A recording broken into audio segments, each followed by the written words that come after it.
بسم اللہ الرحمن الرحیم۔ بعثت نبی صلی اللہ علیہ وسلم کے وقت دنیا میں دو سلطنتیں بہت بڑی بڑی تھی اور وہی گویا تمام قابل تذکرہ دنیا پر چھائی ہوئی تھی، ایک روم کی سلطنت اور دوسری ایرانی شہنشاہی۔ اس وقت دنیا میں صرف دو ہی تمدن تھے، آدھی دنیا پر رومی تمدن چھایا ہوا تھا اور آدھی دنیا پر ایرانی۔ ملک عرب جو بالکل قسم پرسی اور تاریکی کے عالم میں پڑا ہوا تھا، حضرت صلی اللہ علیہ وسلم کا ظہور ہوا اور اسلام کے ذریعے ایک نئی سلطنت اور نئے تمدن کی ابتدا ہوئی، اور دنیا نے دیکھ لیا کہ عربی یا اسلامی سلطنت کے مقابلے میں رومی و ایرانی سلطنتیں اور رومی و ایرانی تمدن ہوا ہو کر فنا ہو گئے اور ساری دنیا اسلامی حکومت اور اسلامی تمدن کے زیر سایہ زندگی بسر کرنے لگی۔ اب چونکہ عرب کی سلطنت اور رومی و ایرانی سلطنتوں کی زور آزمائی شروع ہونے والی ہے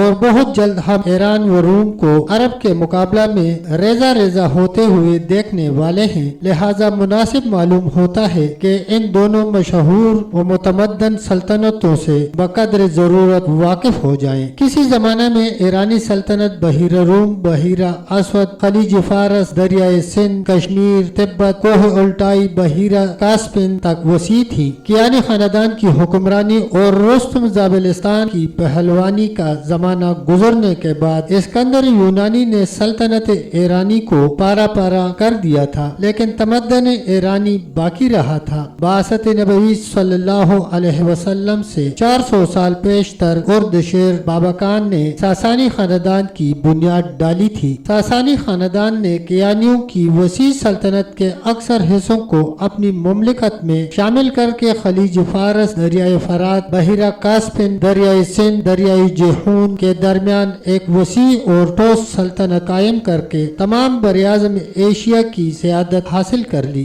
رومیوں کی سلطنت کا مرکز سلطنت اٹلی کا شہر روما تھا، جس میں لیس سیزر، رسسنٹ، انموسٹس وغیرہ شہنشاہ گزر چکے ہیں۔ اس سلطنت میں قریباً تمام براعظم یورپ اور مصر و ایشیائی کوچک شامل تھے۔ کچھ عرصہ کے بعد اس رومی شہنشاہی کے دو ٹکڑے ہو گئے تھے۔ مغربی حصہ کا دارالسلطنت تو شہر روما ہی رہا اور مشرقی حصہ کا دارالسلطنت قسطنطنیہ قرار پایا۔ قسطنطنیہ کے کیسر کو بھی کیسر روم کے نام سے پکارا جاتا تھا، جس کے تحت وہ تصرف میں مصر، حبش، فلسطین، شام و ایشیائی کوچک و بلکان کے ممالک شامل تھے۔ اس مشرقی رومی سلطنت کی شان و شوکت اور قوت و سطوت کے آگے مغربی روم کی حیثیت و حقیقت مان پڑ گئی۔ ایشیائی کوچک اور عراق کے میدانوں میں ان دونوں شہنشاہوں یعنی رومی اور ایرانی سلطنتوں کی حد فاصل کوئی قدرتی چیز یعنی پہاڑ اور سمندر وغیرہ نہ ہونے سے کبھی کبھی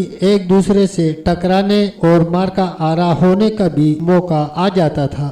حضرت صلی اللہ علیہ وسلم کی ولادت کے وقت ایران کا شہنشاہ نوشیروان عادل ساسانی تھا۔ آپ کی بعثت کے بعد آپ صلی اللہ علیہ وسلم کی بعثت کے وقت ایران پر نوشیروان عادل کا پوتا خسرو پرویز متمکن تھا اور قسطنطنیہ میں ایک زبردست بغاوت کیسر فوقا کے خلاف نمودار ہوئی۔ امرائے سلطنت اور رعایا ملک کے فوقا کو تخت سے اتار کر قتل کر دیا اور افریقی مقبوضات کے گورنر یعنی فرمان روائے مصر کو قسطنطنیہ کے تخت پر بٹھانے کی دعوت دی۔ گورنر افریقہ تو پیرانہ سالی کی وجہ سے نہ جا سکا، لیکن اس کا جواں عمر جواں بخت بیٹا ہرقل قسطنطنیہ میں تخت نشین ہو گیا اور ہرقل کی شہنشاہی کو ارکان سلطنت نے بخوشی تسلیم کر لیا۔ مقتول کیسر فوقا اور خسرو پرویز کے درمیان دوستی و محبت کے تعلقات ہیں، کیونکہ خسرو پرویز نے رومی سلطنت یعنی ہرقل پر حملہ کیا، ایک ایسے شخص کے تخت نشین ہونے کے بعد جو دراصل تخت و تاج کا حقدار نہ تھا۔ ایرانیوں کے لیے سلطنت روم پر حملہ آور ہونے کا بہترین موقع مل گیا تھا۔ ایرانیوں اور رومیوں میں لڑائی شروع ہوئی۔ ان لڑائیوں کا سلسلہ 6-7 سال تک جاری رہا اور بالآخر نتیجہ یہ ہوا کہ بعثت نبوی صلی اللہ